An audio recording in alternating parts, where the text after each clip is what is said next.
करुणां तरङ्गिताक्षीं धृतपाशाङ्कुशपुष्पबाणचापाम् अणिमाधिभिरावृतामयूखैः अहमित्येव विभावये भवानी।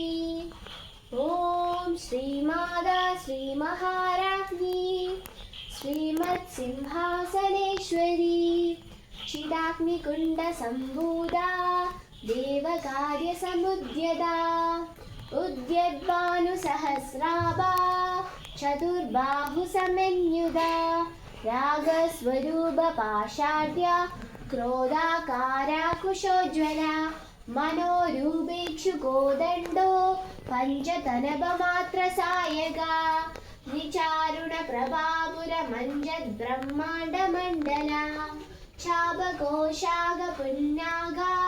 सौगन्धिकलसत्कजा कुरुविन्दामणिश्रेणी कनत्कोटीरमण्डिता अष्टमी चन्द्रविभ्रजा दलिगस्थलक्षोभिदा मुगचन्द्रकळकाम्बा मृगनाभिविशेषिका वदनस्मरणमाङ्गल्या गृहतोरणचिल्लिका वक्तलक्ष्मी परिवाहा चलन्विनाभलोचना।